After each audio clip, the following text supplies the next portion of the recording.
আসসালামু আলাইকুম সুপ্রিয় দর্শক শ্রোতা বন্ধুরা, আপনারা যে যেখান থেকে আমাদের এই সুন্দরী আপুর ভিডিওটি দেখছেন সকলকে আন্তরিক শুভেচ্ছা জানিয়ে শুরু করছি আমাদের আজকের এই ভিডিও প্রোগ্রাম।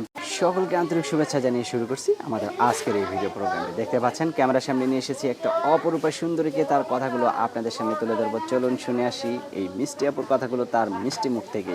আসসালামু আলাইকুম। ওয়ালাইকুম সালাম। কেমন আছেন আপনি? আলহামদুলিল্লাহ ভালো আছেন। আপনার নাম কি আপু? আমার নাম সাথী। সাথী? জি। তো সাথী আপু, আপনার সাথী কি আছে নাকি নাই? নাই, নাই? বানাবার জন্য ভিডিওর সামনে আইছি। বানানোর জন্য ভিডিওর সামনে আসছেন? জি। কেন সাথী নাই কেন আপনার? নাই, হয় নাই। আপনার বিয়ে হয় নাই? না, সত্যি বিয়ে হয় নাই? সত্যি। আপনার বয়স কত? আমার 18। 18 বছর বয়স? জি। তো এখনো 18 বছর বয়স হয়েছে, আপনার তো বিয়ের বয়স হয়ে গেছে। প্রেম টেম করেন হয়েছে না? না, প্রেম করার সময় নেই, কাজ করি মানুষের কি বাসা কাজ বাড়িতে। করেন?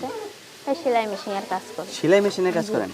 কেন আপনি এত সুন্দর একটা মানুষ, গার্মেন্টসে চাকরি করবেন, ভালো ভালো। গার্মেন্টসে চাকরি করলে খালি ছেলেরা খারাপ খারাপ কথা বললে এটা এটা করে রাইত হয়, আইতে যাইতে এর জন্য করি না। আচ্ছা, তো আপনি যেখানে থাকেন ওইখানে কি আপনার নিজের বাড়ি নাকি ভাড়া বাড়ি? না না ভাই, ভাড়া থাকি। আপনার গ্রামের বাড়ি কোথায়? গ্রামের বাসা আমার রংপুরে। রংপুরে? রংপুরের মেয়ে দেখেই মনে হয় এত সুন্দর আপনি, তাই না? জি, আলহামদুলিল্লাহ। আর আপনি থাকেন কোথায়? এখন থাকে আমি নবীনগর। নবীনগরে থাকেন? সেইখানেই কাজ করেন আপনি? এখানেই কার সাথে থাকেন? সৎ মায়ের লগে থাকে, দেখো না, সৎ মায়ের মারছে ধইরা। মারছে ধরে? জি তো দেখাই তো যাইতেছে এই যে জি, এই যে ওষুধ গালে লাগায় আবার রাখছে। গলায়। তো মারছে কেন আপনাকে? এই যে আজকে কাজে যাইতে পারিনি এর জন্য। তো ভিডিও করার জন্য কাজে যান নাই নাকি? জি জি, তো কাজে যান নাই কেন?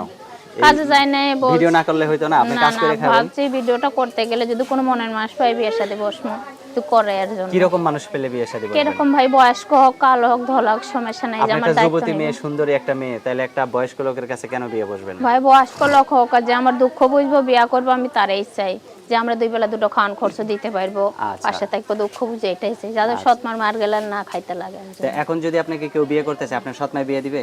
সৎ মা না দিলেও আমি বসবো। আপনি বসবেন? জি। আপনার সৎ মাই যদি বাধা দেয়? বাধা দিলে আমি শুনবো না, থাকবো কথা। শুনবেন না? আচ্ছা, এখন আপনি কথা কইবেন ফোনে, এই সেই ফোনটা যদি আপনার সৎ মাই নিয়ে যায় তখন কি করবেন? নিয়ে কিভাবে গেলে কথা যেই বলবেন? ভাই আমার পাশে দাঁড়াবে সে আমার একটা ফোনের ব্যবস্থা করে দেবে, এমনি তো সৎ মায়ের ফোনই চালাই, যদি একটা ফোনের ব্যবস্থা করে দাঁড়াও আমি ভালো হইব, খুশি হই। তো সেই ফোনটাও যদি নিয়ে যায় আপনার সৎ মা? নিয়ে গেলে সে যদি আমার বিয়া করে নিয়ে যায় তাগর বাড়িতে, আমি বিয়া বসবো, যাতে বাড়িতে নিয়ে আচ্ছা, যায়। অনেক সুন্দর কথা বলছেন। তো আপনার ফোন নাম্বার মুখস্থ আছে? জি। ইমো সেট আছে আপনার? না না, বিয়ে মুসারটা নষ্ট হয়ে গেছে, ভাইয়ারা যদি সারায় দেয় পাশে থেকে তাইলে আমি সারায় যে তাগর সারা কথা দিবে বলবো। তার সাথে যদি আর কথা না বলেন? না না, কথা বলবো, আমি ভিডিও তাদের লোক কথা বলবো, সমস্যা কথা নেই। বলবেন? জি, আমি সত্যি ফাঁকি দেব বলতেছেন? না, সত্যি। আচ্ছা, আপনার ফোন নাম্বারটা দুটো তিনটে করে বলেন, আপনার সাথে আমিও বলি। ঠিক আছে। বলেন। 018 018 3 35 03 03 686। 686। জি, এইটাই তো আপনার ফোন নাম্বার? ফোন দিলে সবসময় ধরবেন? সবসময় খোলা পাইবো।